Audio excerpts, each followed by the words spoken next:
Hi guys, I'm Pastor Kerry.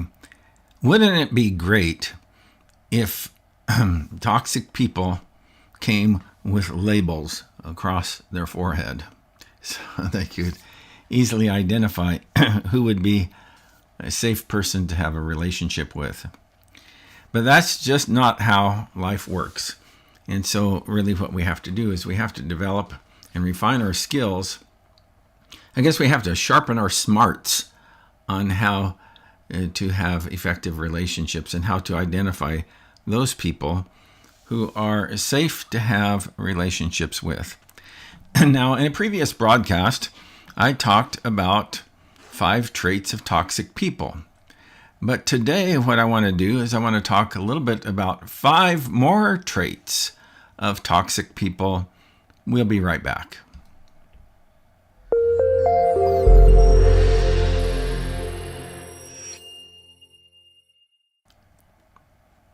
So toxic people are all around, and sometimes part of the, part of the danger, if you will, of interacting with them is that some of these folks are extremely attractive, and I'm not talking about just physically attractive.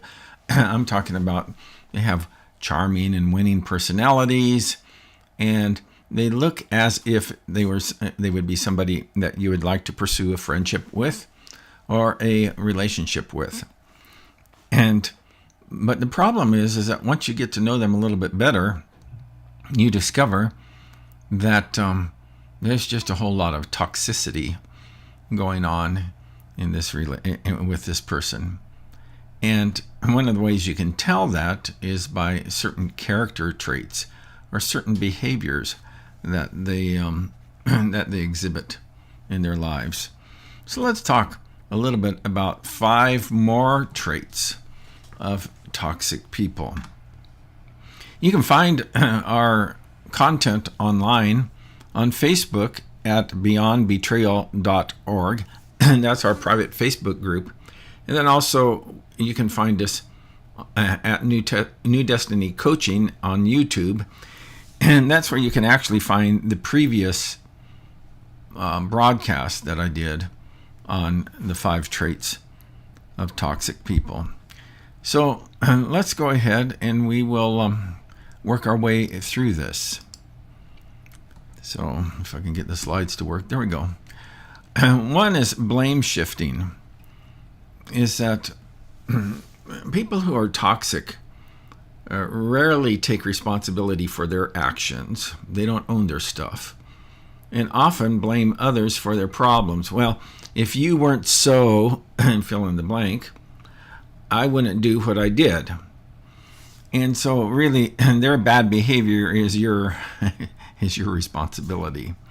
Now, remember, your response is your responsibility, and that's true for others too. In other words, their response is their responsibility.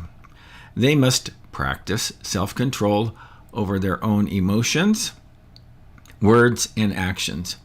So don't be fooled by people who like to blame shift. And it's an easy. That's such a frequent character trait of someone who's toxic. Another frequent character trait of someone who's toxic is jealousy and possessiveness. Now, when a person is overly jealous or possessive, what that does is that leads to controlling behavior. Now, this one can be a little tricky because it may feel like it's because they value you so much that they treat you the way that they do. And so it's that type of attention and that type of quote-unquote protection can seem to be, it can be pretty enticing sometimes. But watch out when perfectly harmless things trigger jealousy or possessiveness. You may be headed for being controlled. I've seen this many times in the couples that I've counseled, people that I've coached, is that that there are so many things that sometimes you just don't know where you stand with them, because and there's so many things that are going to trigger them, and it's your responsibility to kind of know where all the landmines are buried in the field, but there's a better way to work through these types of things than jealousy and possessiveness, and there are healthy ways to have conversations about that when you're struggling with jealousy with respect to your partner. Let's look at another one here, and that's isolation. Unsafe people tend to isolate you from your friends and family or other support systems, because isolation is just a great way of cutting you off or distancing you from your support network, and where you can kind of reflect back to others who aren't engaged in the relationship and kind of figure out where you're at, or whether or not that this is a healthy that this is healthy behavior. So by distancing you from your support network, an individual can undermine your self-esteem and self-worth, and also self-confidence. It causes you to really begin to question your own judgment. And additionally, friends and family provide this emotional support that I was talking about, where they can bring in different perspectives to help you to have a little bit more clarity of thought in your relationships. And unsafe people don't like for you to have more clarity of thought. It's just the way it goes. And they like to stay in control, and they like to keep you dependent on them. And so it's just not a good thing, this isolation that they practice in your relationship. Another one is frequent anger. Unsafe people, by the way, with the graphics, I tried to be diplomatic on using alternative men and women, and frequent anger. Anger is not just a male problem. That, but I decided to have this guy here. He's getting ready to chuck a suitcase. So, people may chuck all sorts of kind of things in relationships. But unsafe people have a short temper and often react with anger over minor issues. Outbursts of anger can instill fear in others, and it destabilizes your environment, leaving you feeling anxious and uncertain. Furthermore, it's a way to manipulate your emotions, for them to manipulate your emotions, and a means to distract you from important issues that need to be addressed. When a person has an explosive temper, or they come back at you with anger, when you are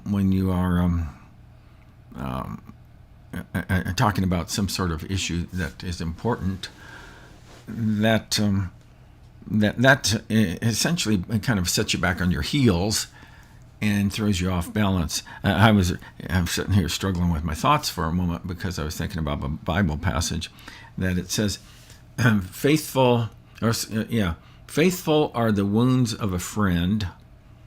So when somebody tells you what you need to hear, that's a good thing. And profuse are the kisses of an enemy.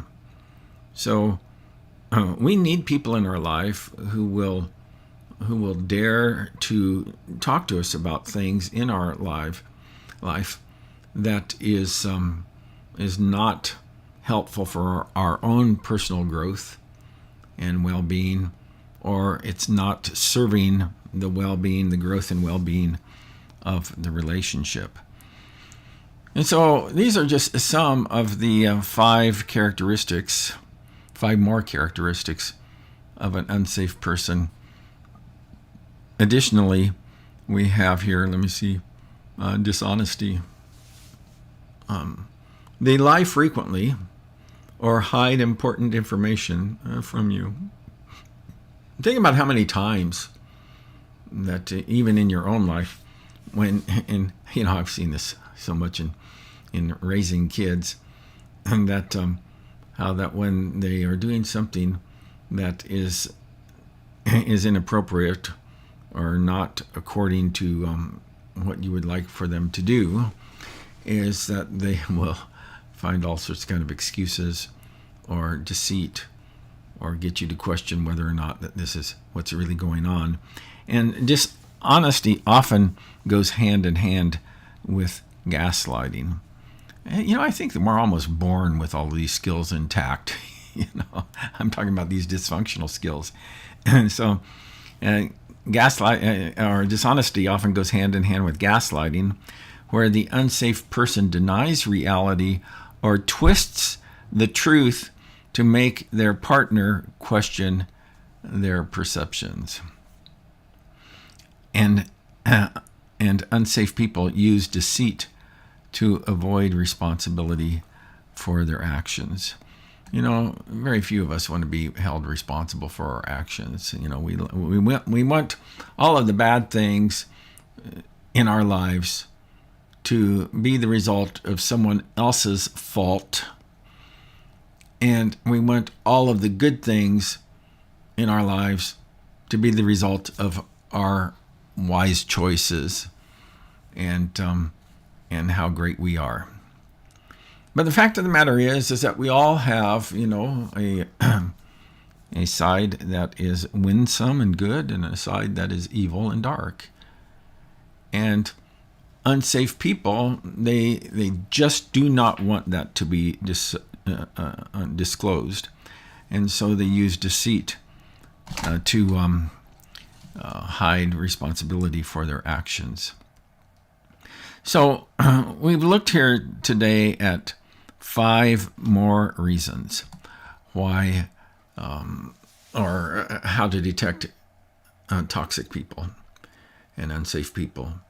And I would encourage you to seek healthy relationships. We really have invested a lot of time and effort in our Beyond Betrayal ministry. The reason why we call it Beyond Betrayal is because I am convinced that life can be good again when in the aftermath of betrayal. And what we're really reaching out to are anyone who feels cheated by life, others, or God. And certainly that's all of us at one level. But we would really like for you to discover how life can be good again. And one of the ways you can do that is through healthy relationships. And so that's it for today. I would encourage you to check us out. On Facebook, you can go to our Facebook group and our private group and become a part of that at beyondbetrayal.org. We have some of our resources also posted online at beyondbetrayal.org, and I'm going to be updating those as we go along. But in the meantime, I hope that you will become better equipped, that you will sharpen your smarts when it comes to relationships, and better equipped to identify safe and unsafe, toxic and healthy people in your life. That's it for now. I'll see you next time. Bye-bye.